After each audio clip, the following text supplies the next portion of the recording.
नमस्कार दोस्तों, मैं Sumit Chaudhary success plus academy platform पर आप सभी का हार्दिक स्वागत करता हूं। तो दोस्तों, आज के इस वीडियो में हम बात करने वाले हैं पेरियार ईवी रामास्वामी की बायोग्राफी और इनकी आइडियोलॉजी के बारे में, इनके विचारों के बारे में। दोस्तों, पेरियार जो हैं उनका नाम आप सभी ने सुना होगा। ये दक्षिण भारत के एक बहुत ही प्रोमिनेंट फिगर हैं, उनकी राजनीति के एक बहुत बड़े स्तंभ हैं। लेकिन ये भारतीय राजनीति को ओवरऑल देखा जाए तो ये एक काफी कॉन्ट्रोवर्शियल फिगर भी रहे हैं। कंट्रोवर्शियल क्यों रहे दोस्तों? क्योंकि अपने प्रारंभिक जीवन में ये एक आस्तिक थे, उसके बाद ये नास्तिक बने। नास्तिक बनने तक तो ठीक था दोस्तों, लेकिन 1956 में इन्होंने एक बहुत बड़ी घटना को अंजाम दिया जब इन्होंने हिंदू गॉड रामचंद्र जी की तस्वीरों को जला दिया, जो कि एक बहुत ही कंट्रोवर्शियल डिसीजन था और कई लोगों की आस्था को हर्ट करने वाला डिसीजन था। हिंदू धर्म, जो कि भारत का एक मेजोरिटेरियन रिलीजन है, उसके एक प्रोमिनेंट रिलीजन के हेड एक ईश्वर की तस्वीरों को जलाना एक बहुत ही बड़ा डिसीजन था, जिसकी वजह से कई लोग इनसे नफरत करने लग गए, कई लोग इनको बहुत बड़े स्तर पे क्रिटिसाइज करने लग गए। इसके बावजूद भी कई लोग जो हैं द्रविड़ियन क्षेत्र के इनको अपना प्रोमिनेंट फिगर मानते हैं और ये एक बड़े समाज सुधारक तो थे। समाज सुधार में सोशल जस्टिस के लिए और कास्टिस्ट इनइक्वालिटी के लिए विरोध में इन्होंने काफी काम किया, विमेन इक्वालिटी के लिए इन्होंने काफी काम किया और रैशनलिज्म के लिए इन्होंने काफी काम किया है। तो पेरियार के विचारों से आप कुछ हद तक सहमत होंगे, कुछ हद तक आप असहमत भी होंगे। बहुत सारी बातें इन्होंने करी हैं अपने जीवन में, उन सभी की हम बात करेंगे। लेकिन हमारा मकसद है एक स्कॉलर के पॉइंट ऑफ व्यू से, एक स्टूडेंट के पॉइंट ऑफ व्यू से पेरियार के जीवन का अध्ययन करना, उनके विचारों का अध्ययन करना। ना तो हम पेरियार के पक्ष में खड़े हैं, ना पेरियार के खिलाफ खड़े हैं। हमें जानना है कि पेरियार की विचारधारा का डेवलपमेंट कैसे हुआ, पेरियार जिस तरीके के विचार रखते थे उसका हमारी राजनीति में क्या प्रभाव पड़ा और इनका कंट्रीब्यूशन क्या रहा है, और इन्होंने जो जो चीजें करी उसके पीछे का बैकग्राउंड क्या रहा है, उन सभी चीजों का हम अध्ययन करेंगे। इन्होंने द्रविडियन मूवमेंट की शुरुआत करी थी, इसीलिए इनको father of the Dravidian movement कहा जाता है। इन्होंने एक मूवमेंट शुरू किया था जिसका नाम था सेल्फ रेस्पेक्ट मूवमेंट, और एक पार्टी भी शुरू करी थी जिसका नाम था द जस्टिस पार्टी, जिसको बाद में द्रविडर कंझागम कहा जाता है। और आज की जो डीएमके पार्टी है तमिलनाडु और साउथ इंडिया की, वो यहीं से पनपी, यहीं से उसका जन्म हुआ। इनका पूरा नाम था ईरोड वेंकटप्पा रामास्वामी, लेकिन लोग इनको पेरियार के नाम से भी पुकारते थे। पेरियार का मतलब होता है द रेस्पेक्टेड वन, जिसकी लोग रेस्पेक्ट करते हैं, या फिर द एल्डर वन, जिसको लोग अपने से बड़ा मानते हैं। तमिल भाषा में इसका ये मतलब होता है पेरियार का। ये आप ध्यान रखिएगा। इन्होंने ब्राह्मणिकल डोमिनेंस, जो कि हिंदू धर्म में आप जानते हैं कि वर्ण व्यवस्था है और ब्राह्मण ऑर्डर को सबसे ऊपर माना जाता है, तो उस ऑर्डर का जो डोमिनेंस है उसके खिलाफ एक बड़ा कैंपेन चलाया और कास्ट इनइक्वालिटी और जेंडर इनइक्वालिटी के खिलाफ एक बड़ा मोर्चा संभाला और सोशल जस्टिस की बात करी। इसीलिए साल 2021 में तमिलनाडु की सरकार ने इनके जन्म दिवस को, जो कि कल था 17 सितंबर को, उसको सोशल जस्टिस डे के तौर पे मनाने की घोषणा करी थी। तो कल, यानी कल का दिन जो था 17 सितंबर, उस दिन तमिलनाडु में सोशल जस्टिस डे भी मनाया गया। दोस्तों, तमिलनाडु की सरकार अपने करिकुलम में, अपनी स्कूल की जो पुस्तकें हैं उसमें ये पढ़ाया करती थी कि यूनेस्को ने पेरियार को साउथ ईस्ट एशिया का सुकरात घोषित किया है, सोक्रेटिस घोषित किया है। सोक्रेटिस को आप जानते होंगे, वो एक महान ग्रीक फिलोसोफर हुए हैं। लेकिन ये जो बात थी ये पूरी तरह से तथ्यात्मक तौर पे गलत थी, इसीलिए तमिलनाडु हाई कोर्ट ने ये सरकार को आदेश दिया था कि वो अपने करिकुलम से इस बात को हटाएं। तो ये बात आप ध्यान रखना कि कहीं पे भी पेरियार को यूनेस्को ने साउथ ईस्ट एशिया का सोक्रेटिस घोषित नहीं किया। कई बार इनको दक्षिण भारत का अंबेडकर जरूर कहा जाता है, लेकिन इनको कहीं भी सोक्रेटिस नहीं कहा जाता है, ऑफिशियली कहीं नहीं कहा जाता। अब साउथ इंडिया में तमिलनाडु की सरकार उनको ये कह दे कि वो सोक्रेटिस हैं साउथ ईस्ट एशिया के, तो वो एक अलग इशू है। इनके कुछ कोट्स को पढ़ते हैं दोस्तों, जिनसे इनके विचारों का आपको आकलन होगा, पता चलेगा कि इनके विचार किस तरीके के थे। ये विचार जो है, ये इससे आप सहमत होंगे, बहुत ही इंटरेस्टिंग और बहुत ही गजब का ये विचार है इनका, और बहुत ही कमाल की बात इन्होंने कही। इन्होंने कहा, if larger country oppresses a smaller country, I will stand with the smaller country.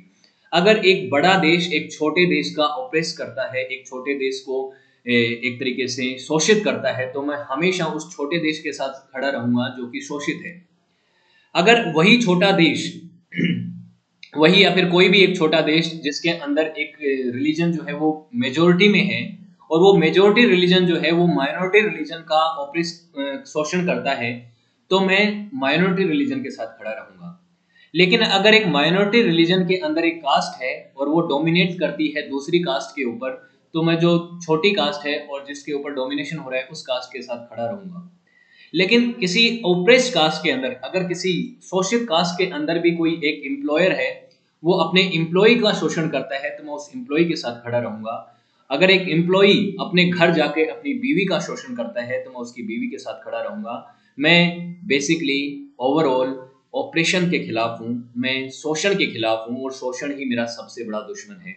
और हर आदमी को शोषण के खिलाफ खड़ा भी होना चाहिए दोस्तों। इस बात से आप सभी एग्री करेंगे पेरियार की, और ये बहुत ही अच्छी बात कही इन्होंने।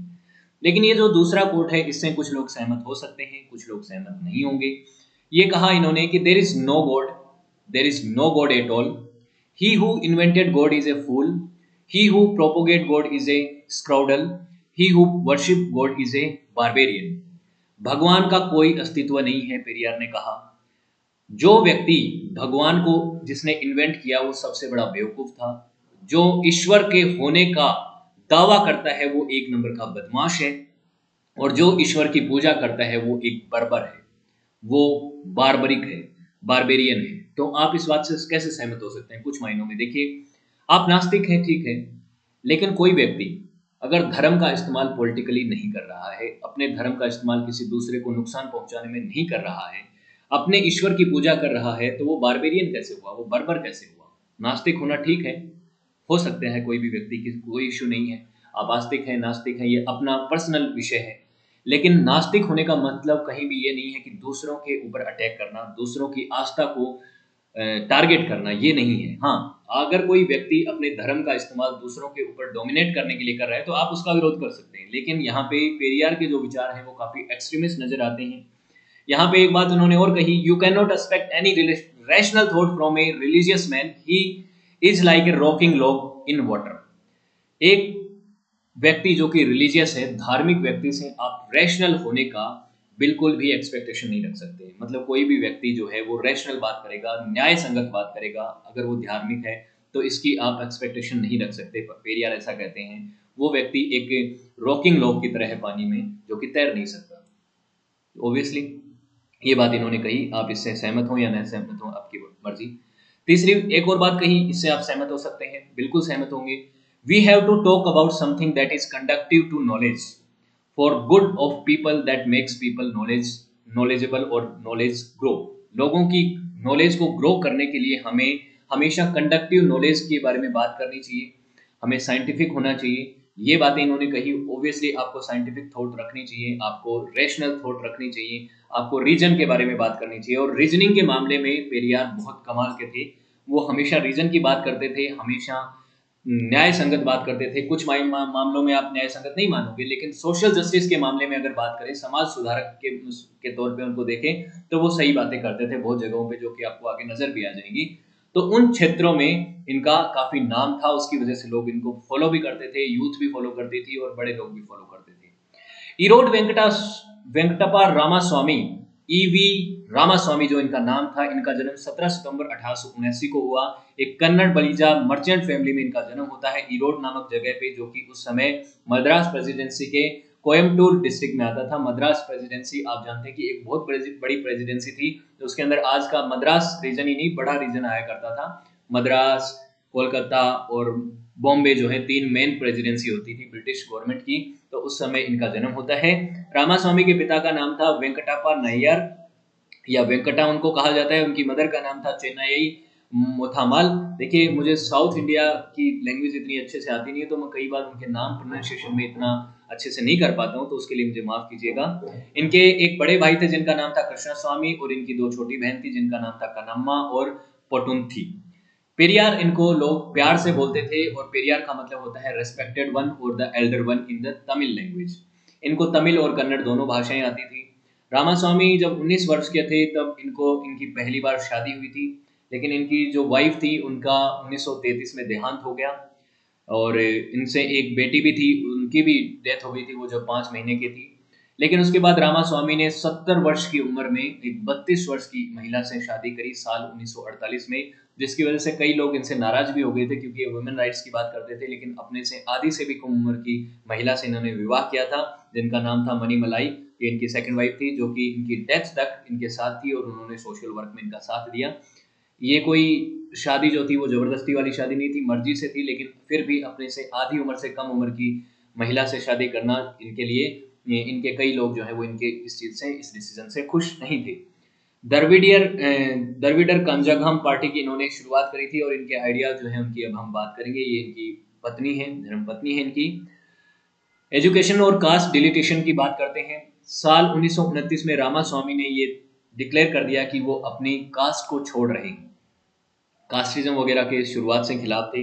नायकर का जो टाइटल था उसको छोड़ दिया और कहा कि मैं किसी भी कास्ट व्यवस्था में, जाति व्यवस्था में बिलीव नहीं करता, क्योंकि ये लोगों को बंटवारा करती है। उसके बाद इन्होंने सेल्फ रिस्पेक्ट जो कॉन्फ्रेंस हुई थी उसकी बात करता हूँ। ये काफ़ी बाद की बात है, इससे पहले इनके जीवन में बहुत कुछ हो चुका था। ये तो मैं सिर्फ वो बता रहा हूँ आपको कि कास्ट डिलीटेशन इन्होंने किया था। कन्नड़ और तमिल भाषा इनको आती थी और इन्होंने अर्ली एजुकेशन करी थी। उसके बाद 12 साल की उम्र में थे तब इनके साथ, अपने पिता के साथ ट्रेड बिजनेस में लग गए थे, क्योंकि इनके पापा एक मर्चेंट थे। शुरुआत से ही क्वेश्चन करते थे, रैशनल थिंकर थे बचपन से ही। और इनका परिवार जो था वो वैष्णव सेक्ट को मानता था। हिंदुइज्म में आप जानते हैं कि वैष्णव सेक्ट और शैविक सेक्ट भी होता है। जो भगवान विष्णु को अपना इष्ट देव मानते हैं वो वैष्णव सेक्ट से आते हैं। जो शिव जी को अपना इष्ट देव मानते हैं वो शैविज्म में आते हैं। तो तमिल वैष्णव गुरु जो थे उन्होंने इनको कई सारी कहानियां बताई, कई सारी बातें बताई। लेकिन जो हिंदू माइथोलॉजी की और हिंदू रिलीजन की जो कहानियां हैं, रामायण महाभारत जैसी कहानियां हैं, जो चीजें थी, जो वो चीजें बताई। आप देखिए, अलग अलग पॉइंट ऑफ व्यू होता है हर व्यक्ति का। जो हिंदू धर्म को मानता है वो कहेगा कि रामायण महाभारत जो है वो माइथोलॉजी नहीं है, वो हमारी रिलीजियस हिस्ट्री है। लेकिन कोई व्यक्ति जो है हिंदू धर्म या को नहीं मानता या नास्तिक है, वो इन चीजों को माइथोलॉजिकल स्टोरी बोलेगा। तो इन कहानियों से इन्होंने क्या किया कि इनसे सवाल करने शुरू कर दिए और कहा कि आप सही सही तरीके से बताइए। इनमें कई सारी ऐसी चीजें हैं जो इनको गले नहीं उतर रही थी, साइंटिफिकली इनको करेक्ट नहीं लग रही थी, तो उनके ऊपर ये सवाल खड़े करते थे। और इन्होंने ये एहसास किया, इनको ये लगा कि ये जो रिलीजन है, कोई भी जो धर्म है, उसका मकसद जो है वो इनोसेंट लोगों को डिसीव करना है, उनको धोखा देके उनसे उनको एक तरह से बरगलाना है। और ये चीज जो है पूरी तरह से तो नहीं, हर व्यक्ति तो ऐसा नहीं करता, लेकिन कुछ मायनों में आपने खुद भी देखा होगा कि कई पाखंडी संत महात्मा बन के अलग अलग रिलीजन में, सभी धर्मों में जो है वो लोगों को छलते हैं, उनको कपट से उनको डिसीव करते हैं। जो इनोसेंट लोग होते हैं उनको धर्म के नाम पे डराया जाता है। ये हमेशा से होता रहा है। तो इन्होंने इसी पहलू को देखा, उसके और भी पहलू हैं, लेकिन इन्होंने इस पहलू को एहसास किया। लेकिन उसके बाद इनके जीवन में एक बहुत बड़ा इवेंट होता है और ये इंसिडेंट जो है इनके जीवन का इतना बड़ा इंसिडेंट था कि पूरी तरह से इनकी विचारधारा को बदल के रख दिया। साल 1904 में ये जाते हैं काशी विश्वनाथ मंदिर का भ्रमण करने के लिए। काशी विश्वनाथ मंदिर और काशी वाराणसी जिसको आप कहते हैं, ये हिंदू धर्म का one of the holiest site है। यहाँ पे भगवान शिव की नगरी इसको कहा जाता है। काशी विश्वनाथ मंदिर जब ये गए तो वहाँ पे इन्होंने कुछ अलग ही देखा, ब्राह्मणिकल एक्सप्लॉयटेशन इन्होंने देखा। इन्होंने देखा कि ब्राह्मण धर्म के लोग, ब्राह्मण जो लोग हैं, एक तथाकथित जातीय जो हमारा बंटवारा कर रखा है वर्ण सिस्टम, जिसमें ब्राह्मण सबसे ऊपर, फिर क्षत्रिय, वैश्य, फिर शूद्र, ये जो ऑर्डर है, इसमें ब्राह्मण लोग जो है वो दूसरे लोगों का एक्सप्लॉयटेशन करते हैं। ब्राह्मणवाद छाया हुआ है वहाँ पे। लोग जो हैं उनको वो जबरदस्ती उनसे पैसा भी लेते हैं। ऐसी ऐसी इन्होंने कुछ इवेंट देखे। तो उन इवेंटों का इनके ऊपर बहुत गहरा फर्क पड़ा और एक इवेंट इनको पर्टिकुलरली बहुत ज़्यादा इम्पैक्ट कर गया। वो इम्पैक्ट ये था कि वहाँ पे एक बेसिकली खाने का वो लगा हुआ था कि कोई भी व्यक्ति आके वहाँ पे खाना खा सकता है, मतलब धार्मिक, मतलब खिलाने का जो होता है ना। लेकिन बेसिकली ये जो मील था, यहाँ पे सिर्फ और सिर्फ ब्राह्मण लोगों को भोज कराया जा रहा था। तो बेसिकली एक तरीके का ब्राह्मण भोज था और किसी नॉन ब्राह्मण ने ही इसको रखा था। लोग धार्मिक, मतलब वो करते हैं ना, एक तरह से चैरिटी करते हैं, तो करा तो किसी नॉन ब्राह्मण था, लेकिन वो भी साउथ इंडिया से था।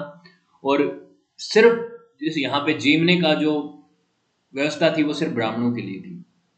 ये बहुत भूख से परेशान हो रखे थे, इनको भूख लगी थी, तो ये भी खाना खाना चाहते थे, लेकिन वहाँ पे सिर्फ ब्राह्मणों को छूट थी, ब्राह्मण ही खा सकते थे।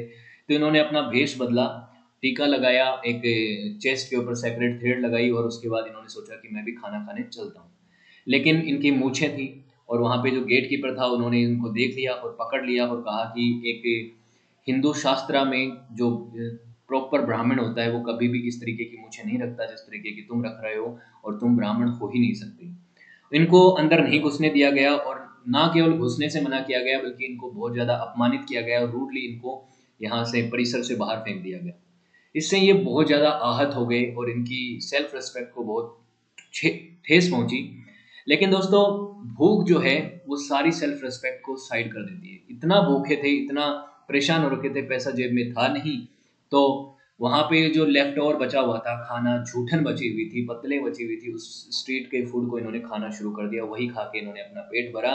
लेकिन वहां से इनका जीवन जो है वो पूरी तरह से बदल गया, और इन्होंने समझा कि ये जो रिलीजन है ये तो पाखंड है, और ये किसी एक पर्टिकुलर कास्ट को सपोर्ट करता है, एक ब्राह्मणिकल ऑर्डर को सपोर्ट करता है। इसीलिए इन्होंने यहाँ से अपने आप को पूरी तरह से बदल दिया, और ये एक एथिस्ट बन गए, एक नास्तिक बन गए। तो ये जो नास्तिक बनने का इनका जो पूरा एपिसोड है ये काशी में हुआ, भगवान शिव की नगरी में जाके इनको हुआ। कुछ लोगों ने इनके साथ बुरा व्यवहार किया, उसकी वजह से ये एथिस्ट बन गए, और उसके बाद इनकी जो विचारधारा है वो पूरी तरह से एक्सट्रीमिस्ट भी हो गई। अब चीज़ों को देखने का नज़रिया अपना अपना होता है दोस्तों। आप इस इवेंट को देख सकते हैं कि इन्होंने सही किया या गलत किया, या जो भी है अपना अपना विचार है वो मान सकते हैं। लेकिन नास्तिक होना भी कोई बुरी बात नहीं है। कोई नास्तिक हो गया तो ये ठीक है, नो इशू। लेकिन नास्तिक होने के बाद जिस तरीके से इन्होंने कई जगहों पे एक्सट्रीमिज्म दिखाया, जिस तरीके का एक्सट्रीमिज्म इन्होंने फेस किया था, उन्होंने वैसा ही एक्सट्रीमिज्म इनके नेचर में भी आ गया था उन लोगों के खिलाफ। इनका मकसद भले ही नेक हो, भले ही ये सोशल जस्टिस लाना चाहते हो, लेकिन कुछ मायनों में चीज़ें जो है, जैसे कि भगवान बुद्धा ने कहा था कि मिडल वे, मिडल पाथ बहुत ज़रूरी है। और मिडल पाथ तभी है जब आप किसी एक्सट्रीमिस्ट के साथ एक्सट्रीमिस्ट बिहेवियर ना करें, उसका आप ध्यान रखें। और यहाँ पे रामा स्वामी ने कैसा बिहेवियर किया, कैसा रहा उनका विचार, कैसे उनके विचार पन पे आगे चल के उनकी हम बात करते हैं। अब इनकी पॉलिटिकल करियर की बात करते हैं। पॉलिटिकल करियर इनका ताउम्र रहा है। साल 1919 में इन्होंने कांग्रेस को ज्वाइन किया, और 1925 तक ये कांग्रेस में रहे। इंडियन नेशनल कांग्रेस उस समय तक एक बड़ी पार्टी बन चुकी थी, पूरे देश में इसको लोग जानते थे। गांधी जी के आने के बाद स्पेशली कांग्रेस पूरे देश की पार्टी बन चुकी थी। उसके बाद 1919 के आसपास ही आप जानते हैं कि नॉन कॉपरेशन मूवमेंट भी शुरू हो गया था। नॉन कॉपरेशन मूवमेंट में इन्होंने भी पार्टिसिपेट किया। इन्होंने खादी के इस्तेमाल की बात करी, इन्होंने जगह जगहों पे धरना प्रदर्शन किया, इन्होंने विदेशी वस्तुओं का बहिष्कार किया। उसके अलावा अनटचेबिलिटी के इरेडिकेशन की बात करी, अस्पृश्यता, छुआछूत को पूरी तरह से हटाने की इन्होंने बात करी। इसके बाद इनको मतलब ये जब धरना प्रदर्शन कर रहे थे तो इनको जेल भी हुई। जो नॉन कॉरपोरेशन मूवमेंट हुआ उस समय भी इनको कई बार जेल हुई है। उसके बाद ये साल 1922 में मद्रास प्रेसिडेंट्स कांग्रेस कमेटी के प्रेसिडेंट बनते हैं तिरुपुर सेशन में, जहां पे इन्होंने गवर्नमेंट जॉब और एजुकेशन में रिजर्वेशन का एडवोकेट किया, रिजर्वेशन को एडवोकेट किया कि जो तथाकथित निम्न जातियां हैं जिनको उनके अधिकारों से वंचित रखा गया है एक लंबे अरसे तक, उनको रिजर्वेशन मिलना चाहिए, उनको आरक्षण मिलना चाहिए। लेकिन कांग्रेस में इस चीज को लेकर दो तरीके के लोग थे। कुछ लोग रिजर्वेशन को सपोर्ट करते थे, जहां पे आपको अंबेडकर जैसे लोग नजर आएंगे, और कुछ लोग ऐसे थे जो कि रिजर्वेशन के काफी खिलाफ थे। उन लोगों ने यहाँ पे चीजें अलग अलग देखने को मिलती हैं। तो इनको कांग्रेस के अंदर भी भेदभाव वाला नजरिया देखने को मिलता है, इसीलिए इन्होंने कांग्रेस को भी साल 1925 में छोड़ दिया, और उसके बाद अपनी खुद की पार्टी, जिसको जस्टिस पार्टी कहा जाता है, उसका निर्माण किया। लेकिन उसके दौरान ही 1924-25 में एक सत्याग्रह होता है जिसका नाम था वैकोम सत्याग्रह। और ये वैकोम सत्याग्रह क्या था दोस्तों? ये बेसिकली केरला और इसके आसपास के क्षेत्र में और पूरे भारत में आपको जानते होंगे कि पहले के समय पे जो दलित लोग थे उनको मंदिरों में एंट्री नहीं मिलती थी। हिंदू धर्म को फॉलो करते थे, उसके बाद भी उनको अपने ही मंदिर में, अपने ही धर्म के धार्मिक स्थल पे जाने की छूट नहीं थी, जो कि काफी अपमानित करने वाला विषय है दोस्तों। इनको इवन यहाँ तक की छूट नहीं मिलती थी केरला में तो, कि जिस सड़क के ऊपर मंदिर बना हुआ है उस सड़क पे दलित लोगों को चलने भी नहीं दिया जाता था, जो कि सोचे कितना हर्ट करने वाली बात है। लोगों के साथ कितना भेदभाव किया जाता था, लोगों को उसके लिए टॉर्चर किया जाता था, यहाँ तक कि पहनावे तक के लिए उनको फोर्स किया जाता था कि दलित महिलाएं क्या पहन सकते हैं, दलित पुरुष क्या पहन सकता है, कोई मूछ नहीं रख सकता, कोई शादी में घोड़ी पे नहीं बैठ सकता, इस तरीके की चीजें। ये तो चलिए 1925 के आसपास की बात मैं आपको बता रहा हूँ। आज भी 21st सेंचुरी में अब आ गए हैं हम, 2022 में 100 साल आगे आ चुके हैं उस समय से। आज भी कई जगहों पे आपको जातीय आधार पे इस तरीके का प्रोसिक्यूशन, इस तरीके का ऑपरेशंस बिहेवियर देखने को मिलता है, जो कि बहुत गलत है। उसके बाद कांग्रेस पार्टी की 1923 में एक मीटिंग हुई थी, एक जिसको टी के माधवन जो है रिप्रेजेंट कर रहे थे, उसमें इस इश्यू के ऊपर बातचीत हुई और उन्होंने कहा कि हम एक मूवमेंट चलाएंगे जो कि अनटचेबिलिटी के खिलाफ होगा। गांधी जी ने भी अनटचेबिलिटी के खिलाफ कई मूवमेंट चलाए हैं, आपको पता होगा। तो वैकोम जो कि एक टाउन था केरला स्टेट में, उस समय केरला केरला नहीं होता था, साल 1956 में केरला स्टेट बना है इस तरीके का, जो आज आपको देखने को मिलता है। लेकिन मालाबार, त्रावणकोर और ये वाला जो क्षेत्र था, ये उस समय अलग हुआ करता था मद्रास प्रेसिडेंसी में। तो त्रावणकोर में वैकोम नाम का एक स्मॉल टाउन था। यहाँ पे बहुत एक्सट्रीम स्तर पे अनटचेबिलिटी होती थी, लोगों के साथ छुआछूत का बिहेवियर किया जाता था। टेम्पल एरिया में लोगों को, जो कि तथाकथित जिनको छूत माना जाता था, जिनको नीचे जाति का माना जाता था, उनको आने की छूट नहीं मिलती थी। जिसके बाद दलित यहाँ से कांग्रेस ने ये तय किया कि हम वैकोम से ही ये सत्याग्रह शुरू करेंगे। गांधी जी जो हैं ऊंची जाति, नीची जाति, तथाकथित जो जातीय सिस्टम बना रखा है उनसे बात कर रहे थे, लोगों को कह रहे थे, कन्विंस करने की कोशिश कर रहे थे कि हमें अपने हिंदुइज्म के अंदर इन प्रथाओं को हटाना पड़ेगा, हमें एक रिफॉर्म की जरूरत है। लेकिन आप जानते हैं ना दोस्तों, जो ट्रेडिशन, रिचुअल और जो सुपरस्टिशंस हैं वो आसानी से निकलते नहीं हैं। कोई आदमी अगर ऑर्थोडॉक्स है और जिसकी सोच इस तरीके की जातीय है और जो कम्युनल है, वो इजीली संभलता नहीं है, सुधरता नहीं है। तो ये जो बातचीत है ये फेल कर गई। उसके बाद ये मूवमेंट शुरू हुआ तो गांधी जी ये चाहते थे कि ये पूरा रिफॉर्म जो है वो इंट्रा हिंदू कम्युनिटी हो, हिंदुइज्म के लोग आपस में बातचीत करें और आपस में ही इस बात को संभाल लें। इसमें नॉन केरला के लोग और नॉन हिंदू लोग जो हैं वो पार्टिसिपेट ना करें, इसको पॉलिटिसाइज ना किया जाए इस मैटर को। अब ये उनकी सोच थी, लेकिन रामास्वामी और इनके पार्टी के लोग और इनके समर्थक जो हैं वो उस तरीके को नहीं मानते थे। इवन कई सारी पॉलिटिकल पार्टीज ने इस पूरे आंदोलन में पार्टिसिपेट किया। अकाली दल जो कि है, आप जानते हैं, पंजाब का ग्रुप था, वो भी आया, उन्होंने लंगर व्यवस्था करी यहाँ पे सत्याग्रहियों के लिए, और कई अलग अलग पार्टियों ने इसको समर्थन किया। रामास्वामी भी जो है 14 अप्रैल को यहाँ पे अपनी वाइफ के साथ धरना प्रदर्शन में चले गए थे, नागमा के साथ। लेकिन जो कास्टिस्ट और जो सेगमेंट था जो कि इस पूरे सत्याग्रह के खिलाफ था, उसकी वजह से जातीय दंगे शुरू हो गए थे पूरे केरला में, जिसकी वजह से सरकार ने, जो कि उस समय की ब्रिटिश हुकूमत थी, उसने यहाँ पे एक्शन लिया और इन लोगों को, सत्याग्रहियों को, यहाँ पे जेल में डाला। लेकिन यहाँ पे जो इनका कंट्रीब्यूशन रहा है इस वैकोम मूवमेंट के अंदर, उसकी वजह से इनके समर्थकों ने इनको वैकोम वीरन का टाइटल दिया, यानी वैकोम के वीर पुरुष का इनको टाइटल यहाँ से मिला। उसके बाद इन्होंने सेल्फ रिस्पेक्ट मूवमेंट शुरू कर ही दिया था और इन्होंने कॉन्स्टेंटली कैंपेन किए, और कैंपेन करने का इनका यही मकसद था कि सरकार के ऊपर दबाव डाला जाए ताकि वो इस तरीके के कानून बनाए ताकि समाज के अंदर सोशल इनइक्वालिटी जो है वो खत्म हो जाए, अनटचेबिलिटी को हम पूरी तरह से हटा दें कानून बना के। मैनुअल स्कैवेंजिंग जो कि सिस्टम था, जो कि दलितों को ही सफाई और गंदगी साफ करने को कहा जाता था, उनको फोर्सफुली लेबर कराया जाता था, उसको हटाया जाए। और पूरी तरीके से पॉलिटिकल इंडिपेंडेंस के साथ साथ सोशल जो है इंडिपेंडेंस भी मिले, क्योंकि आप दोस्तों जानते हैं कि एक डेमोक्रेटिक कंट्री हैं हम, लेकिन डेमोक्रेसी के कई मायने होते हैं। पॉलिटिकल स्वतंत्रता है, पॉलिटिकल डेमोक्रेसी है वो हो, साथ ही साथ सोशल डेमोक्रेसी भी हो, इकोनॉमिक डेमोक्रेसी भी हो। तो इस तरीके से डेमोक्रेसी जो है, उसके अलावा नैतिक डेमोक्रेसी भी हो, जो लोग जो हैं उनमें नैतिकता भी हो, सब तरीके का अगर लोकतंत्र है तभी वो एक सच्चे मायने में लोकतंत्र है। तो बहुत सारे देश के लोग जो हैं वो पॉलिटिकल स्वतंत्रता की बात कर रहे थे। देश भर में कई सारे पॉलिटिशियन जो हैं और कई सारे फ्रीडम फाइटर पॉलिटिकल स्वतंत्रता की बात कर रहे थे, लेकिन कई लोग ऐसे थे जो कि सोशल रिफॉर्म्स की बात कर रहे थे, सोशल स्ट्रक्चर को बेटर करने की बात कर रहे थे। तो इन रिफॉर्मर्स में से एक यहाँ पे रामास्वामी भी थे, पेरियार भी थे। इन्होंने सेल्फ रेस्पेक्ट मूवमेंट शुरू किया। उस सेल्फ रेस्पेक्ट मूवमेंट में इन्होंने ये गोल तय किया कि हम जो नॉन ब्राह्मण लोग जो हैं, स्पेशल द्रविडियन क्षेत्र के, उनको उनका सेल्फ रेस्पेक्ट दिलाएंगे, उनको उनका प्राइड और उनके सेल्फ रेस्पेक्ट के साथ जीवन जीने का अधिकार दिलाएंगे। उसके लिए इन्होंने सेल्फ रेस्पेक्ट मूवमेंट इंस्टीट्यूशन की स्थापना करी और इसके ऑब्जेक्टिव्स में इन्होंने कुछ इस तरह से कहा। इस पूरे सेंटेंस को पढ़िए, इस पूरे कोट को पढ़िए, जिसमें आपको पता चलेगा कि इसका ऑब्जेक्टिव क्या था, पेरियार का क्या ऑब्जेक्टिव था इस इंस्टीट्यूशंस को फाउंड करने के पीछे। For the diffusion of the useful knowledge of political education to allow people live a life of freedom of slavery, freedom from slavery. Basically लोगों को गुलामी से आजाद कराना है, और गुलामी हर तरीके की, वो पॉलिटिकल गुलामी भी, और जो भी चीजें आपको अपनी सेल्फ रेस्पेक्ट के साथ जीने से रोकती हैं उन सभी से वो आजाद कराना चाहते थे। नीडलेस और मीनिंगलेस सेरेमनी कस्टम्स जो हैं और सुपरस्टिशियस बिलीफ जो हैं उससे समाज को आज़ाद कराना चाहते थे।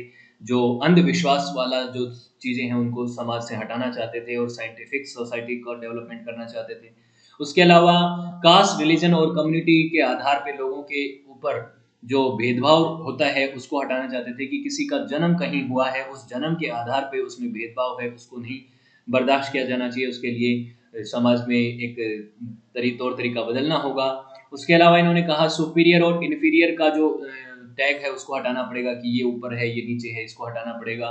उसके अलावा सब लोगों को अनटचेबिलिटी से हटा के एक पूरी तरीके से यूनाइटेड सोसाइटी बनानी है जो ब्रदरहुड और सिस्टरहुड के साथ रहे।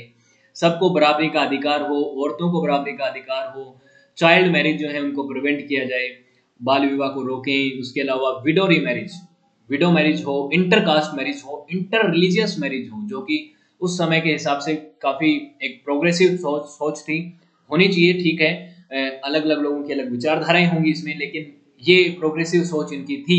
उसके अलावा विवाहों का रजिस्ट्रेशन होना चाहिए सिविल लॉज के आधार पे, और सभी ऑर्फनेज और विडोज को एक एजुकेशनल इंस्टीट्यूशन मिले और उनको घर मिले। तो ये जो विचार हैं पेरियार के, ये बड़े कमाल के हैं, और इस तरीके के विचारों को इम्प्लीमेंट ये करना चाहते थे, समाज को बहुत ही बेहतर नजरिए से देखना चाहते थे। यहाँ पे इनके विचार जो है वो बड़े कमाल के थे, और इसी वजह से ये एक बड़े समाज सुधारक के तौर पे देखे जाते हैं। उसके बाद जो जस्टिस पार्टी थी उसने सेल्फ रेस्पेक्ट मूवमेंट को आगे बढ़ाया, और जस्टिस पार्टी इन्होंने इसीलिए फाउंड की थी ताकि लोग ज़्यादा जुड़े, शहरी और ग्रामीण क्षेत्र के लोग द्रविडियन क्षेत्र में। इन्होंने कई सारी कॉन्फ्रेंसेस की, ट्रेनिंग स्कूल चलाए सेल्फ रेस्पेक्ट मूवमेंट के लिए इरोड में, और यहाँ पे रामास्वामी के होम टाउन्स में, और मद्रास प्रेसिडेंसी में इन्होंने पूरी तरीके से बहुत सारी कॉन्फ्रेंसेस की ताकि समाज में भेदभाव का जो नजरिया है वो खत्म हो और एक नया समाज डेवलप हो, एक नई स्पिरिट और नई सोसाइटी का हम डेवलपमेंट कर पाए। उसके बाद इनके ऊपर कई लोग इनको समझते हैं कि ये एंटी ब्राह्मण है और एंटी ब्राह्मणिज्म। इसमें डिफरेंट डिफरेंट क्या होता है, क्या अंतर है, कि ब्राह्मणवाद और ब्राह्मण दोनों में डिफरेंस है। क्या है कि ब्राह्मणवाद के खिलाफ थे या ब्राह्मणों के खिलाफ थे। तो इन्होंने साफ क्लियरली कहा है कि मेरा किसी ब्राह्मण या बनिया से कोई दुश्मनी नहीं है। ये देखिए इनका कोट भी है कि मेरा किसी ब्राह्मण, हमारा जो द्रविडियन मूवमेंट है उसका ना तो किसी ब्राह्मण से कोई दुश्मनी है ना किसी बनिए से दुश्मनी है। अगर कोई ऐसा सोचता है तो उसके ऊपर मुझे दया आती है। अगर कोई ब्राह्मणिज्म ऑर्डर और बनियाज्म ऑर्डर का व्यक्ति जो है वो गवर्नमेंट को हमारे खिलाफ सपोर्ट करता है, करना है तो करने दो, हमें उससे कोई फर्क नहीं पड़ता। लेकिन बात ये आती है कि ब्राह्मणिज्म और ब्राह्मण में डिफरेंस क्या है।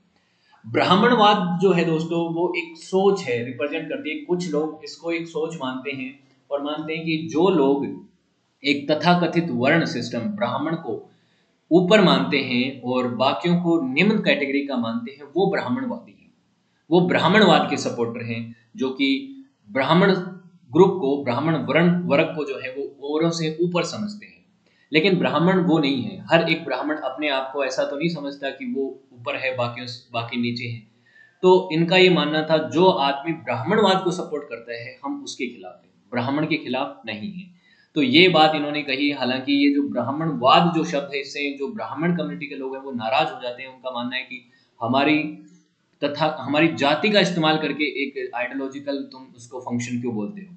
लेकिन वो फंक्शन इसीलिए बोला जाता है क्योंकि उसमें सबसे ऊंची जो वर्ण सिस्टम में जो जाति रखी गई उसको ब्राह्मण रखा गया, और उसकी वजह से बाकी कई कम्युनिटीज का, बाकी कई कास्ट का जो है एक्सप्लॉयटेशन हो गया। स्पेशली शूद्रों का यहाँ पे एक्सप्लॉयटेशन बहुत ज्यादा हुआ। तो इसी वजह से जो लोग जातीय व्यवस्था में बिलीव करते हैं, वर्ण व्यवस्था में बिलीव करते हैं और अपने आप को एक हैरार्की में प्रेजेंट करते हैं कि ब्राह्मण सबसे ऊपर, बाद में ये और सबसे नीचे ये, तो वो जो है उसको ब्राह्मणवाद कहा जाता है। ठीक है। अब इंटरनेशनल, उसके बाद इन्होंने कई सारे इंटरनेशनल ट्रेवल्स किए। तो बेसिकली ये ब्राह्मणवाद के खिलाफ थे, इनका मानना है। लेकिन एक इवेंट ऐसा भी था 1930 के समय, केरला के मुख्यमंत्री, तमिलनाडु के मुख्यमंत्री, उन्होंने कहा कि देखिए हमारी जो पार्टी है जस्टिस पार्टी, इस जस्टिस पार्टी में ब्राह्मण लोग बिल्कुल नहीं है। उनको आप एंट्री उनकी एक तरह से बंद कर देते हैं। तो उनकी एंट्री तो होनी चाहिए, वरना तो हम भी जातीय विशेष हो जाएंगे। हमें भी इस तरीके से लोग देखने लगेंगे कि ये लोग सिर्फ एक तथाकथित जाति को प्रमोट करते हैं, कुछ जातियों को करते हैं और एक जाति के खिलाफ हैं, हमें ऐसा नहीं होना चाहिए। तो इसका भी रामास्वामी ने इसका विरोध किया था। कुछ लोग इस बात के पक्ष में थे, कुछ लोग इनके खिलाफ थे। तो रामास्वामी ने कहा कि देखिए ऐसा है कि ब्राह्मण लोगों ने और ऊंची जाति के लोगों ने हमें और हमारी पार्टी के कई लोगों को निकाला है, उनको कभी एंट्री नहीं दी, तो हम उनको एंट्री क्यों दें। तो ये भी उनके साथ वैसा बिहेव कुछ जगहों पे कर रहे थे जैसा कि उन्होंने इनके साथ बिहेव किया था। तो आप कई जगह एंटी ब्राह्मण भी हो गए रामास्वामी जी की चीज़ों से, उनको लगता है उनका कई जगह ऐसा भी देखने को मिलता है। 1930 से लेकर 1929 से 1935 के बीच में जो ग्रेट डिप्रेशन का टाइम चल रहा था, 1929 का ग्रेट डिप्रेशन, महामंदी आपको पता है जो अमेरिका से शुरू हुई, पूरी दुनिया को इसने इम्पैक्ट किया। उस समय कई जगहों पे पॉलिटिकल थिंकिंग चेंज हो रही थी और कम्युनिज्म को भी कई जगह सपोर्ट किया जा रहा था। कम्युनिस्ट आइडिया जो हैं वो पॉलिटिकल स्वरूप में आ चुके थे। साल 1917 की रशियन क्रांति के बाद, 1917 के बाद रशिया जो है, जो कि सोवियत यूनियन बन गया था 1922-21 में ही, जो कि एक कम्युनिस्ट स्टेट था, पॉलिटिकल उसकी विचारधारा कम्युनिस्ट थी और कार्ल मार्क्स की विचारधाराओं का उन्होंने एक रियल स्वरूप दिखा दिया था। जो कि कार्ल मार्क्स पहले किताबों में पढ़ा जाता था, उसके बाद लेनिन ने उसकी विचारधाराओं को अडेप्ट करके उसको पूरी तरीके से पॉलिटिकली प्रैक्टिकल विचारधारा बना दिया था। तो कई लोग जो है कम्युनिज्म की तरफ आकर्षित हो रहे थे। हालांकि धीरे धीरे करके ये आकर्षण से लोग दूर भी हो गए, लेकिन इनिशियली लोग इससे बहुत ज़्यादा अट्रैक्ट हुए थे, क्योंकि कम्युनिज्म और सोशलिज्म के अंदर, हालांकि दोनों के अंदर विचारधाराओं में डिफरेंस है, लेकिन उसका ही सोशलिज्म का ही एक आगे का स्वरूप है। उससे थोड़ा सा आगे डिस्टेंट होकर आप देखेंगे तो कम्युनिज्म आएगा। और कम्युनिज्म की तरफ लोग आकर्षित इसलिए हो रहे थे क्योंकि कम्युनिज्म सोशलिज्म में इक्वलिटी की बात हो रही थी, संसाधनों का बराबरी से बंटवारा होने की बात हो रही थी। तो इस चीज़ से इंडियन पॉलिटिकल पार्टीज और स्पेशली जो साउथ इंडिया की पार्टीज हैं वो काफ़ी इस आइडियोलॉजी से प्रभावित हुई। और भारत में भी जो है, केरला में आपको पता है कि काफ़ी एक्टिव रहती है जो वहाँ की कम्युनिस्ट पार्टी है, और उसको काफ़ी सक्सेस भी मिली है केरला वाले क्षेत्र में। पूरे भारत में इतनी नहीं मिली, लेकिन दक्षिण भारत में मिली। तो ये जो सेल्फ रेस्पेक्ट मोमेंट है, ये भी काफ़ी सेल्फ लेफ्ट फिलोसॉफी से और इंस्टीट्यूशन से प्रभावित हुआ। और इसको एक इसका आकलन करने के लिए रामास्वामी पेरियार जो हैं वो देखना चाहते थे, इसका रियल स्वरूप देखना चाहते थे कि दुनिया भर में जहाँ जहाँ कम्युनिज्म है, सोशलिज्म है या कैपिटलिज्म है, वो किस तरह से रूल कर रहे हैं, किस तरीके से अपनी सरकारों को चला रहे हैं, वहाँ का सोशल स्ट्रक्चर कैसा है, वहाँ का पॉलिटिकल स्ट्रक्चर कैसा है। उसको देखने के लिए और उसको समझने के लिए, उसको इतिहास और उसके महत्व को समझने के लिए इन्होंने दुनिया भर के देशों में ट्रेवल किया। और ट्रेवल करते करते सबसे पहले तो गए मलेशिया, मलाया गए, मलाया हुआ करता था उस समय, अब मलेशिया बोला जाता है। उस आइलैंड्स पे गए, 1929 के दिसंबर महीनों में गए और वहाँ पे जनवरी 1930 तक रहे और सेल्फ रेस्पेक्ट फिलोसॉफी को वहाँ पे इन्होंने प्रोपोगेट किया। लगभग 50,000 तमिल मलेशियन जो लोग हैं वो इनसे मिले और इनकी बातों से उन पे काफ़ी प्रभाव पड़ा। उसके बाद इन्होंने कई सारी कॉन्फ्रेंसेस करी और इफो सिटी मलेशिया में इन्होंने यहाँ के मलेशिया में इनको काफ़ी लोग फॉलो करने लग गए। फिर ये सिंगापुर गए और यूरोप में इन्होंने कई देशों का भ्रमण किया, जहाँ पे Egypt, Greece, Turkey, Soviet Union, Germany, England, Spain, France, Portugal, इन सभी जगहों पे गए हैं। और सबसे ज़्यादा लंबे समय तक ये रशिया में रुके और यहाँ पे जाके इन्होंने देखा कि यहाँ का पॉलिटिकल सिस्टम कैसा है, सोशल सिस्टम कैसा है, लोग किस तरह से जीते हैं, इकोनॉमिक और सोशल प्रोग्रेस कैसी हो रही है, यहाँ की पब्लिक बॉडी जो है उनका एडमिनिस्ट्रेशन कैसे होता है, ये सब चीज़ें देखी। और ये उसके बाद श्रीलंका होते होते सेलोन आते होते साल 1932 में भारत आ गए थे। लेकिन अब जो पेरियार इतनी दुनिया घूम चुका था, उसके जीवन में बहुत कुछ बदलाव आ चुका था। और दुनिया घूमने से हर किसी के जीवन में बदलाव आता है दोस्तों। आप दुनिया भर के देशों को देखेंगे, दुनिया भर के लोगों से मिलेंगे, अलग अलग कल्चर, अलग अलग पॉलिटिकल सिस्टम, सोसाइटी को एक्सप्लोर करेंगे, तो आपके जीवन में एक बदलाव तो आता है। आप एक बेटर पर्सन बन के वापस लौटते हैं। और ऐसा इनकी लाइफ में भी हुआ। इनकी पॉलिटिकल फिलोसॉफी जो है वो उसको शेप मिला। यहाँ पे देखिए आपको देखने को मिलता है कि ये कुछ फोटोज हैं जहाँ पे सोक्रेटिस का जो स्टेचू है एथेंस में, वहाँ पे उसको, ग्रीस में उसको देखने गए थे। अलग अलग जगहों पे जाके अलग अलग तरीके की इन्होंने फिल्म विचारधाराओं का एक्सप्लोर किया, अलग अलग लोगों से मिले। तो बहुत सारी चीज़ें इन्होंने फेस करी, फील करी, जिसकी वजह से इनकी पॉलिटिकल आइडियोलॉजी, इनकी विचारधारा में काफ़ी कुछ शेप अप हुआ। और वो शेप अप इन्होंने आगे चल के वो जो अपना सेल्फ रेस्पेक्ट मूवमेंट था जो कंटिन्यू चल रहा था उसके अंदर भी देखने को मिलता है। इनकी विचारधारा में ये है कि ये सबसे ज़्यादा प्रभावित हुए कार्ल मार्क्स की विचारधारा से, कम्युनिस्ट सिस्टम से इनको काफ़ी कुछ सीखने को मिला, उसने वो सिस्टम इनको काफ़ी अपील किया। शुरुआती समय में कम्युनिस्ट विचारधाराएं जो हैं, कम्युनिस्ट विचारधारा जो थी और आज की कम्युनिस्ट विचारधारा जो है वो पेपर पे तो आपको सेम नज़र आएगी, लेकिन उसका जो प्रोपेगेशन है और उसका जो प्रैक्टिकल स्वरूप है वो अलग देखने को मिलता है। आपको लेनिन के समय पे जो रशिया है, सोवियत यूनियन है, वो अलग तरीके का दिखेगा, लेकिन फिर स्टालिन के समय पे अलग तरीके का दिखेगा। तो कम्युनिज्म जो है वो शुरुआत में आइडिया सबको बहुत पसंद आ रहा था। उसके बाद आज भी लोगों को, कईयों को क्लिक करता है, किसी को क्लिक नहीं करता है। कैपिटलिज्म और कम्युनिज्म, सोशलिज्म, इसके ऊपर मैंने एक सेपरेट वीडियो बना रखा है। सभी के प्रो कॉन्स मैंने वहाँ पे डिफाइन किए थे आपको। सब में अपनी अपनी खूबियाँ हैं, सब में अपनी अपनी खामियाँ हैं। तो इनको कम्युनिस्ट आइडिया अच्छा लगा। रामास्वामी जो है मार्क्सिस्ट थे, सोशियो इकोनॉमिक इश्यूज में वो मार्क्सिस्ट थे, लेकिन वो प्राइवेट ओनरशिप को अबोलिश करने की बात नहीं करते थे। जहाँ पे कार्ल मार्क्स जो है वो कहते थे कि प्राइवेट ओनरशिप तो होनी नहीं चाहिए, सिर्फ स्टेट ओनरशिप होनी चाहिए। लेकिन रामास्वामी का मानना था कि प्राइवेट ओनरशिप भी हो तो कोई इशू नहीं है, लेकिन स्टेट ओनरशिप भी होनी चाहिए। अब चीज़ें बदलती हैं और इनके जीवन में क्या कुछ आया। हिंदी का काफ़ी विरोध किया इन्होंने, हिंदी एजिटेशंस हुए काफ़ी सारे। हिंदी का विरोध क्यों किया उसकी बात करते हैं। साल 1937 में कांग्रेस के एक प्रोमिनेंट लीडर सी राजगोपालाचारी, जिनको चक्रवर्ती राजगोपालाचारी कहा जाता है, उनका पूरा नाम था, ये मद्रास प्रेसिडेंसी के चीफ मिनिस्टर बनते हैं। चीफ मिनिस्टर बनने के बाद इन्होंने एक कंट्रोवर्शियल डिसीजन लिया कि जो सरकारी स्कूल, जो भी स्कूल थी वहाँ की, उनके करिकुलम में इन्होंने हिंदी को कंपलसरी लैंग्वेज के तौर पे इंट्रोड्यूस किया। अब ये कंट्रोवर्शियल क्यों था? क्योंकि दक्षिण भारत के लोग जो हैं वो हिंदी का इम्पोजिशन जो है उसको बर्दाश्त नहीं करते, उनको ये बात पसंद नहीं आती। इसकी थोड़ी सी हम बात कर लेते हैं। देखिए दोस्तों, ये जो मैप में आपको दिख रहा है, ये तमिल क्षेत्र है, तमिल नहीं सॉरी, ये द्रविडियन क्षेत्र है। इसमें कन्नड़, तेलुगु, तमिल, मलयालम ये भाषाएं बोली जाती हैं। यहाँ के लोगों का मानना है कि हम ऐतिहासिक तौर पे इस उत्तर भारत के लोगों से, इनके कल्चर से, इनकी भाषा से अलग हैं और हमारा कल्चर और हमारी भाषा को हम प्रिजर्व करके रखना चाहते हैं। यहाँ के लोगों को ये लोग आर्यन मानते हैं, आर्यंस मानते हैं। अब आर्यंस और जो थ्योरी है, आर्यंस की थ्योरी, उत्तर भारत के लोगों को आर्यन कहा जाता है, वो आर्यंस बाहर से आए कि नहीं आए इसके ऊपर एक काफ़ी बड़ी बहस है। लेकिन इनका मानना है कि ये आर्यन लोग जो हैं, इन्होंने समय के साथ साथ इन लोगों को, द्रविडियन लोगों को पुश किया है। पहले तो इनको दक्षिण भारत की तरफ धकेल दिया और इनके कल्चर को ये डोमिनेट करना चाहते हैं, इनकी भाषा, इनके ऊपर अपनी भाषा थोपना चाहते हैं। ये इस क्षेत्र को अपना सबऑर्डिनेट बनाना चाहते हैं, अपनी एक तरीके से अपना, अपने दबाव में रखना चाहते हैं। तो ये जो चीज़ है, ये जो विचारधारा है और ये जो डिफरेंस है, सब लोग नहीं मानते, कुछ लोगों का ऐसा मानना है। एक विचारधारा है, ये एक फ्रिक्शन है। ये रामास्वामी का भी विचारधारा थी।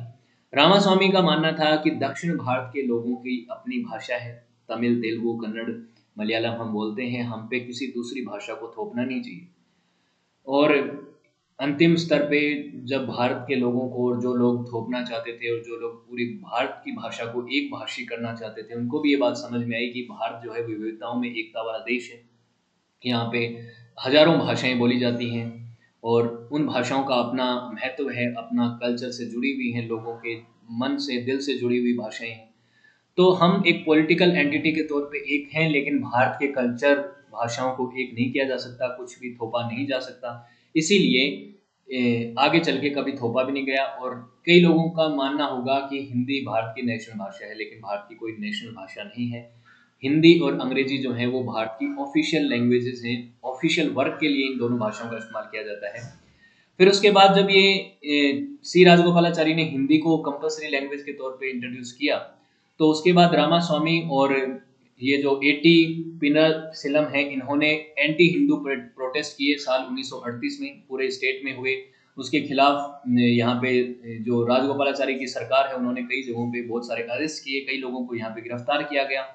गिरफ्तार के बाद एक ये जो स्लोगन है, ये उसी दौर में आया था, Tamil Nadu for the Tamilians. Tamil Nadu जो है वो सिर्फ उन लोगों के लिए है जो तमिल के हैं, तमिल भाषी हैं, तमिल कल्चर को फॉलो करते हैं। और इन्होंने स्कूलों के अंदर हिंदी भाषा को इंट्रोड्यूस करने का विरोध किया। और रामास्वामी ने, पेरियार ने तो यहाँ तक कह दिया कि हिंदी जो है वो हमारे कल्चर के लिए एक डेंजरस मैकेनिज्म है और आर्यन लोगों की ये साजिश है कि वो द्रविडियन कल्चर को इनफिल्ट्रेट करना चाहते हैं। और ये आर्यन लोग जो हैं, वो जो उत्तरी भारतीय लोग हैं, ये तमिलियंस को अपना सबॉर्डिनेट बनाना चाहते हैं, वो अपना एक तरीके से अपने दबाव में रखना चाहते हैं। तो इसीलिए हमें इसका विरोध करना पड़ेगा और विरोध उन्होंने हर स्तर पे किया और पूरे दक्षिण भारत में 1948, 52 और 65 में एंटी हिंदी एजिटेशंस हुए। कई बार ये एजिटेशंस आपको देखने को मिलते हैं। उसके बाद as a president of justice party जो इन्होंने शुरुआत करी थी, साउथ इंडिया की एक लिबर्टेरियन फेडरेशन था ये। और इसका मेन उद्देश्य यही था कि इकोनॉमिक और पॉलिटिकल पावर जो है ब्राह्मणिकल ग्रुप्स ने जो एक तरीके से उसको पूरी तरह से कब्जा रखी है, उनसे लेके उसका बंटवारा करना, और जो नॉन ब्राह्मणिकल लोग हैं, पॉलिटिशियंस हैं, और उनको एक तरीके से समाज के अंदर और भागीदारी देना, पॉलिटिकल इक्वलिटी देना। तो ये इन्होंने किया। नॉन ब्राह्मणिकल लोगों को अपनी पार्टी में शामिल किया, अपने आइडियाज को प्रोपोगेट किया, और जो ब्राह्मणिकल प्रीस्टहुड और संस्कृत और सोशल क्लास थी, सांस्कृतिक सोशल क्लास जो थी, उसका हायरार्किकल जो उसको ब्लेम किया, उसके एग्जिस्टेंस और इनक्वालिटी के खिलाफ ये लोग बोलते थे। और जो लोग भी ब्राह्मणिकल सपोर्ट में थे, उनके खिलाफ भी ये वर्बली काफी अग्रेसिवली बोलते थे। उसके बाद इन्होंने द्रविडियन कंजगम पार्टी का निर्माण किया। ये जस्टिस पार्टी, इसी का नाम बदल के आगे चल के इन्होंने द्रविडियन कंजगम या द्रविडियन एसोसिएशन कर दिया था। उसके बाद ये जो द्रविडियन कंजंगम है, ये काफ़ी ज़्यादा पॉपुलर भी हुई पार्टी अर्बन कम्युनिटी और स्टूडेंट्स के अंदर। इसके अंदर बेसिकली क्या होता था, हिंदी को विरोध किया जाता था, सेरेमनीज का विरोध किया जाता था जो ब्राह्मणिकल प्रीस्टहुड से रिलेटेड थी। जो भी ऐसे सिंबल्स थे जो कि अपर कास्ट को प्रोमिनेंट एक का डोमिनेंस दिखाते थे या फिर सेरेमनी दिखाते थे या हिंदी को डोमिनेंट दिखाते थे, उनका ये विरोध करते थे। उसको एलियन सिंबल के तौर पे देखा जाता था। और तमिलनाडु में एक तरीके से एक अलग आंदोलन चल रहा था जो कि द्रविडियन मूवमेंट को कहा जाता है जिसको। और ये इवन यहाँ तक थे कि ये रामास्वामी जो है वो तो एक अलग इंडिपेंडेंट द्रविडियन स्टेट की डिमांड तक कर रहे थे। उसी की वजह से एक स्प्लिट होता है अन्नादुराई के साथ। अन्नादुराई जो है वो इनके एक खास पार्टी के मेंबर थे, चीफ लेफ्टिनेंट थे। इनका नाम था कंजीवराम नटराजन अन्नादुराई। इन्होंने आगे चल के अपनी खुद की पार्टी बना ली। वो आज भी पार्टी है डीएमके, द्रविड़ा मुनेररा कंजगम। ये द्रविडियन प्रोग्रेसिव फ्रंट फेडरेशन के नाम से भी जानी जाती है। इस पार्टी का रामास्वामी और अन्नादुराई के बीच का जो स्प्लिट है, उसका मेन कारण यही था कि रामास्वामी ये चाहते थे कि एक इंडिपेंडेंट द्रविडियन स्टेट बने, अलग तमिल स्टेट बने। लेकिन अन्नादुराई का मानना था कि हमें नई दिल्ली के साथ, दिल्ली की सरकार के साथ एक समझौता करना चाहिए, कॉम्प्रोमाइज करना चाहिए। तमिलनाडु को एक स्पेशल स्टेट का दर्जा दिया जाए, उसके पास इंडिपेंडेंट, उसके पास पावर हो, लेकिन हम भारत से अलग नहीं होना चाहते, अलग देश नहीं बनाना चाहते। तो इस तरीके से अन्नादुराई जो है उन्होंने डीएमके पार्टी बनाई और देश से अलग हुआ भी नहीं तमिलनाडु ऑब्वियसली। लेकिन उसके बाद इनके जीवन की सबसे बड़ी कंट्रोवर्सी होती है जो इन्होंने खुद ही करी। साल 1956 में पी कयक्कन जो कि कांग्रेस के बड़े लीडर थे तमिलनाडु कांग्रेस के, उन्होंने इनको मना भी किया था, लेकिन उसके बावजूद भी इन्होंने भगवान रामचंद्र की जी की तस्वीरों को जलाया, जो कि एक बहुत ही कंट्रोवर्शियल डिसीजन था। हिंदू धर्म के लोगों के खिलाफ थी ये बात। बहुत सारे लोग, मतलब ये नास्तिक थे, ठीक था, लेकिन किसी भी धर्म, चाहे वो हिंदू है या किसी भी धर्म हो, उसके अपमान करने की कहाँ जरूरत पड़ गई, उसके एक प्रोमिनेंट फिगर के अपमान करने की कहाँ जरूरत पड़ गई। उसमें इनकी विचारधारा ये थी कि देखिए, रावण जो है उसको श्रीलंका का बताया गया, श्रीलंका का, दक्षिण भारत का उसको दिखाया गया, उसको एक तरीके से द्रविडियन कहा गया इनके अकॉर्डिंग उस रामायण के अंदर। तो इन्होंने कहा कि आपने दक्षिण भारत को इस रामायण के अंदर एक तरीके से अपमानित किया है, इसीलिए इन्होंने रामचंद्र जी की तस्वीरों को जलाया। इसके बाद इनको एक तरह से गिरफ्तार भी किया गया। देखिए, इनकी जो रिलीजन वाली जो फिलोसॉफी है, उसके ऊपर मैं एक सेपरेट वीडियो भी बनाऊंगा अगर आप चाहते हैं तो। ये किस धर्म के बारे में किस तरीके के विचार रखते थे, किस तरह से इनकी चीज़ें डेवलप हुई, वो मैं बताऊंगा। लेकिन यहाँ पे करने लग गया तो वो आधे घंटे का डिस्कशन और बढ़ जाएगा। लेकिन इन्होंने बेसिकली कई एक्सट्रीमिस्ट कदम उठाए हैं जो कि रिलीजन के खिलाफ हो जाते हैं। लेटर ईयर और डेथ की बात करते हैं तो साल 1958 में इन्होंने all India official language conference में पार्टिसिपेट किया था और उसमें इन्होंने कहा था कि इंग्लिश को ऑफिशियल लैंग्वेज बनाया जाए यूनियन की, हिंदी को ना बनाया जाए। लेकिन हिंदी और इंग्लिश दोनों को ही ऑफिशियल लैंग्वेज बनाया जाता है, दोनों ही लैंग्वेजेस हैं। ज़्यादातर जगहों पे अंग्रेजी को इस्तेमाल किया जाता है, यहाँ पे कोर्ट, हाई कोर्ट्स जितने भी स्टेट्स हैं उनके अंदर, लेकिन हिंदी और अंग्रेजी दोनों ही हमारी जो हैं ऑफिशियल लैंग्वेजेस हैं। उसके बाद साल 1973 में दिसंबर 19 दिसंबर को इन्होंने एक और मीटिंग करी थी, जिसमें इन्होंने सोशल इक्वलिटी के ऊपर बात करी थी, डिग्निटी ऑफ लाइफ के बारे में बात करी थी। और 24 दिसंबर 1973 को रामास्वामी की एज 94 की एज में डेथ हो गई। ये रामास्वामी का जीवन था। उनकी लेगेसी की बात करें तो उन्होंने इक्वलिटी और सोशल जस्टिस के लिए, समाज के अंदर भेदभाव को खत्म करने के लिए, समाज के लिए बहुत कुछ किया। उनका जीवन कंट्रोवर्सी से भरा हुआ भी रहा, लेकिन वो साउथ इंडिया के लिए, दक्षिण भारत के पॉलिटिकल स्ट्रक्चर में एक बड़े स्तंभ के तौर पे आज भी देखे जाते हैं। लोग उनको मानते हैं, पॉलिटिकल पार्टीज उनको मानती हैं, उनके एजेंडा पे कई लोग काम भी करते हैं। कई लोग आज भी द्रविडियन अलग स्टेट की बात करते हैं, और कई लोग एंटी हिंदी एजिटेशंस में पार्टिसिपेट करते हैं। जब भी कोई भी बात होती है हिंदी को दक्षिण भारत में कहीं पे भी लागू करने की बात होती है, तो हमेशा ऐसा होता है। उसके बाद रामास्वामी की लेगेसी में एक बड़ा टूल जो है वो है उनका रीजनिंग, उनका सवाल करने का तरीका, और लोगों को रैशनल एंगल देना। किसी भी चीज़ों को, रिलीजन से साइड हट जाइए, बाकी चीज़ों को देखिए। सोसाइटी में वो वुमेन राइट्स की बात करते थे, विडो रीमैरिज की बात करते थे, चाइल्ड मैरिज का खिलाफत करते थे। तो इन चीज़ों की वजह से लोग उनको एक रीजनल की तरह से मानते हैं, और उनको पेरियार से संबोधित करते हैं, उनको रेस्पेक्टेड वन की तरह, अपने रेस्पेक्टेड एल्डर की तरह देखते हैं। तो ये सब चीज़ें हैं। कम उससे पहले जो केरला था उसकी तस्वीर अलग थी। रामास्वामी के बाद केरला की तस्वीर में बहुत चेंज देखने को मिला, क्योंकि जिस केरला के अंदर बहुत ज़्यादा बड़े स्तर पे जातिगत भेदभाव था, उस जातिगत भेदभाव को ख़त्म करने की कोई सोच भी नहीं सकता था। लोगों को लगता था कि ये तो इतना डीप रूटेड फीचर हो चुका है कि ये बदला नहीं जा सकता। लेकिन पेरियार का जो आंदोलन हुआ उससे बहुत कुछ परिवर्तन आपको देखने को मिलता है। केरला की अगर स्पेशली आज बात करें तो केरला भारत का सबसे ज़्यादा पढ़ा लिखा स्टेट काउंट होता है, और बहुत ज़्यादा डेवलप भी, केरला में डेवलपमेंट भी ज़्यादा होता है, बड़े स्तर पे होता है। तो ये पेरियार थे। पेरियार के जीवन को आप किस तरह से देखते हैं, आप अपने विचार जरूर कमेंट सेक्शन में दीजिएगा। मैंने जब पेरियार को आपको पढ़ाया है, कहीं आपको लगा मैं उनका सपोर्ट कर रहा हूँ, कहीं मैं उनका, आपको लगा होगा कि उनका विरोध कर रहा हूँ, लेकिन मेरा उद्देश्य था उनको पढ़ना। कहीं पे भी ये नहीं है कि पेरियार कहाँ सही है कहाँ गलत है, ये एक एंगल अलग हो जाता है, वो ओपिनियन अपनी अपनी है। लेकिन हमने पेरियार को समझा। आपको कितना समझ में आया, आपके क्या विचार हैं, वो जरूर बताइएगा। और सक्सेस प्लस एकेडमी की ऑफिशियल एप्लीकेशन को भी डाउनलोड कीजिएगा। यहाँ पे आपको इन वीडियोस की पीडीएफ, इनसे रिलेटेड वीडियो लेक्चर्स, और यहाँ पे आपको चैट सेक्शन भी मिल जाएगा, जहाँ पे आप मुझसे रिकमेंड कर सकते हैं आपको किस तरीके के वीडियो चाहिए, आप सजेशंस दे सकते हैं।